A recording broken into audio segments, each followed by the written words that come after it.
Assalamualaikum warahmatullahi wabarakatuh. Kami dari kelompok 2 akan mempresentasikan materi tentang manajemen resiko teknologi informasi. Nah, untuk kelompok 2 ini beranggotakan 4 orang. Yang pertama Ainur Rofiko, Rusdiana Fajrin, Melvi Indasari, dan Siti Romlah. Pembahasan kali ini yaitu tentang manajemen resiko teknologi informasi. Pembahasan kali ini yaitu terdapat 3 poin. Yang pertama, apa itu risiko teknologi informasi? Yang kedua, bagaimana organisasi mengelola risiko teknologi informasi? Yang ketiga, konsep dasar manajemen risiko, yang di dalamnya terdapat 3. Yang pertama, definisi risiko dan manajemen risiko, prinsip-prinsip dasar manajemen risiko, dan siklus aktivitas proses manajemen risiko. Yang pertama yaitu risiko teknologi informasi. Teknologi informasi memainkan peran sentral dalam organisasi, sehingga dampak risiko teknologi informasi terlalu besar untuk dapat diabaikan. Dampak insiden teknologi informasi. Yang pertama, secara signifikan merugikan pihak-pihak terkait, baik internal maupun eksternal, atau konsumen atau publik, rekanan, dan sebagainya. Yang kedua, merusak reputasi organisasi, tidak hanya manajemen teknologi informasi, tetapi manajemen organisasi secara umum. Selanjutnya yaitu penyebab resiko teknologi informasi. Mayoritas resiko teknologi informasi bukan karena masalah teknis, tetapi kegagalan proses pengawasan dan tata kelola teknologi informasi organisasi. Proses-proses pengambilan keputusan yang mengabaikan atau sengaja atau tidak potensi konsekuensi bisnis dari risiko teknologi informasi. Kegagalan mengakibatkan rangkaian keputusan dan struktur aset teknologi informasi yang bermasalah. Manifestasi kelemahan manajemen risiko teknologi informasi ada 3, yaitu tata kelola teknologi informasi yang tidak efektif, yang kedua kompleksitas yang tidak terkendali, dan yang ketiga kurangnya kesadaran terhadap risiko. Selanjutnya, kelemahan tata kelola teknologi informasi. Tidak adanya struktur dan proses memungkinkan keterlibatan pihak bisnis dalam pengambilan keputusan tentang teknologi informasi, termasuk investasi teknologi informasi berdampak 1. Keoptimalan keputusan hanya diukur secara lokal untuk merespon kebutuhan lokal. Cepat atau lambat akan membatasi kelincahan organisasi untuk dapat tanggap terhadap kebutuhan bisnis. Selanjutnya, tanpa keterlibatan bisnis, pengambilan keputusan teknologi informasi dapat salah dalam menilai tingkat risiko, berakibat pada prioritas penerapan bisnis yang tidak tepat. Kompleksitas tak terkendali. Kompleksitas aset TI yang tinggi atau bervariasi dan saling tumbang tindih meningkatkan kerawanan terhadap risiko, yaitu rumit dan beratnya beban kerja pengelolaannya, serta keterbatasan SDM berkeahlian menimbulkan ketergantungan pada pihak ketiga. Kurangnya kesadaran terhadap risiko, ketidakpekaan terhadap sumber risiko TI, yaitu ada 4. Yang pertama, kelemahan dalam perencanaan SDM, ada mutasi, PHK, dan ketergantungan pada kontraktor pihak ketiga. Kedua, kelemahan pengelolaan infrastruktur, digunakannya perangkat infrastruktur yang tidak handal. Ketiga, ketidaktahuan dan tidak kepedulian karyawan terhadap usaha menghindari risiko keamanan TI. Yang keempat, tidak adanya fasilitas untuk mendeteksi dan mencegah terjadinya aktivitas yang merugikan. Menuju lingkungan peka risiko. Manajemen risiko TI adalah tanggung jawab bersama. Pimpinan TI harus dapat menjelaskan kepada eksekutif bisnis tentang konsekuensi risiko TI. Pimpinan TI harus menciptakan mekanisme pengambilan keputusan yang memungkinkan pembahasan risiko TI dari perspektif bisnis. Risiko TI bukan hanya masalah TI yang dipecahkan dengan teknologi dan keahliannya pengelolaan saja, yaitu inisiatif mitigasi risiko membutuhkan komitmen dari pimpinan organisasi, termasuk untuk berinvestasi dalam mengimplementasikan kontrol yang dibutuhkan. Kemampuan tata kelola risiko TI. Perusahaan yang mapan membangun kemampuan tata kelola risiko TI dengan 1. Menerapkan kerangka kerja terpadu dalam mengelola risiko TI, sehingga dapat mengambil keputusan secara rasional dengan menimbang untung ruginya dari perspektif bisnis. Kedua, menekankan pada 3 pilar utama manajemen risiko: penyederhanaan arsitektur TI, penerapan proses tata kelola risiko, dan penciptaan budaya peka risiko. Selanjutnya, ada konsep manajemen risiko. Definisi risiko dan manajemennya. Yang pertama ada risiko, yaitu kondisi atau kejadian yang dapat berdampak positif atau negatif pada hasil suatu kegiatan. Berbeda dengan problem, risiko adalah potensi timbulnya kerugian. Sedangkan manajemen risiko yaitu proses identifikasi, analisa, dan antisipasi risiko secara proaktif. Tujuannya untuk memaksimalkan dampak positif atau peluang dan meminimalkan dampak negatif atau kerugian. Prinsip dasar manajemen risiko.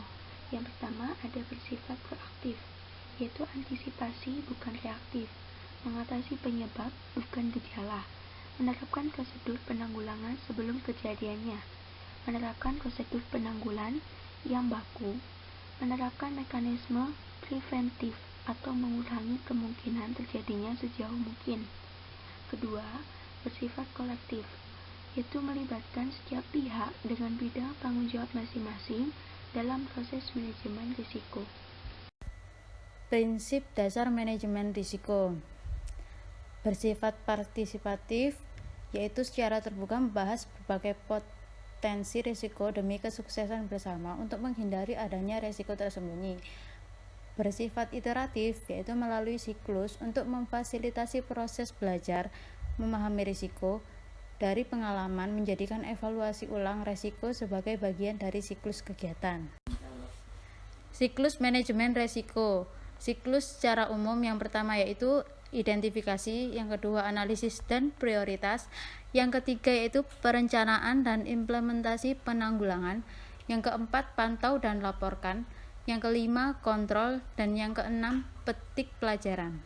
Identifikasi risiko merupakan aktivitas kolektif dengan sasaran tercapainya kesepakatan tentang daftar risiko yang dihadapi, yang mempertimbangkan, yang pertama yaitu mempertimbangkan pengalaman anggota tim, yang kedua mempertimbangkan pengetahuan umum tentang kategori dan jenis risiko, yaitu operasional, finansial, dan teknologikal. Yang ketiga yaitu kebijakan dan prosedur organisasi tentang manajemen risiko, dan yang terakhir mempertimbangkan karakteristik kegiatan, konteks, tujuan, status pelaksanaan, catatan historisnya, dan lain sebagainya.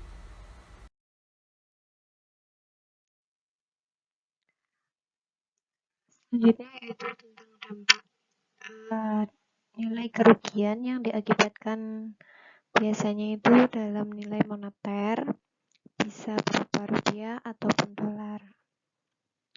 Yang pertama yaitu sesuai dengan dampak risk assessment. Yang kedua termasuk dengan opportunity cost, loss of market share, additional operational cost, dan sebagainya. Kemudian berdasarkan kriteria kasar dapat dinilai contoh pada tabel di bawah.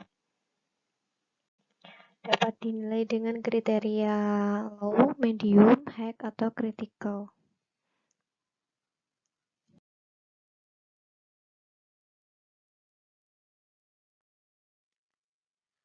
Derajat risiko perkalian antara skor peluang kali skor dampak atau menggunakan matriks dengan daerah risiko.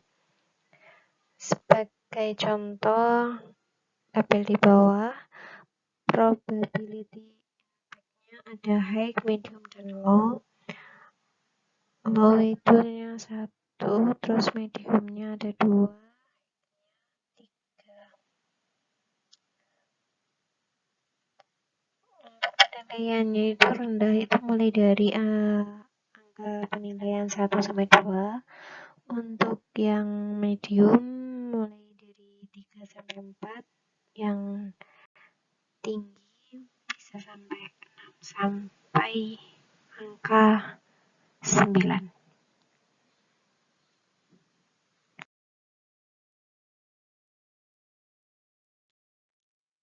Alternatif tindakan dibagi menjadi 5. Yang pertama, Steve. Terima jika masih dalam batas toleransi organisasi. Avoid. Hindari dengan membatasi lingkungan kegiatan. Transfer. Alihkan kepada pihak lain, termasuk dengan outsourcing atau subkontrak atau dengan asuransi.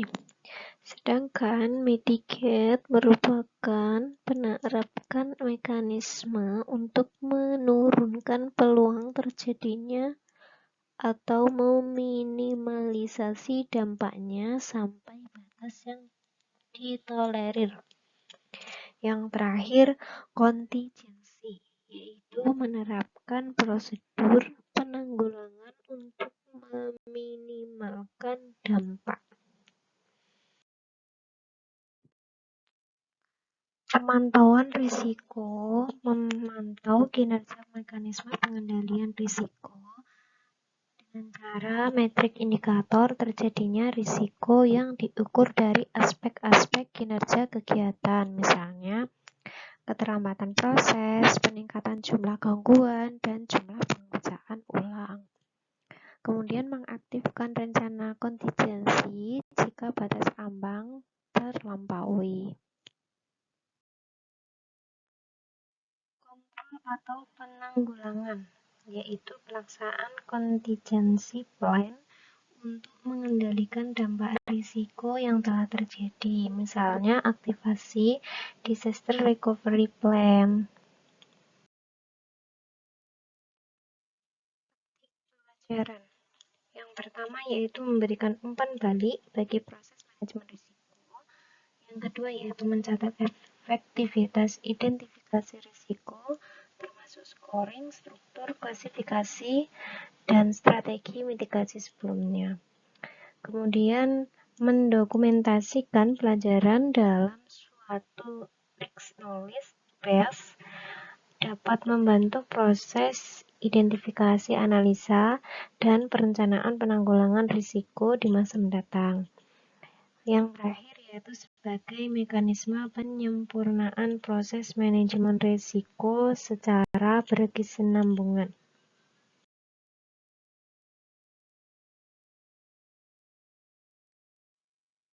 Itulah presentasi dari kelompok 2 terkait manajemen risiko teknologi informasi. Kurang lebihnya kami mohon maaf. Sekian, wassalamualaikum warahmatullahi wabarakatuh.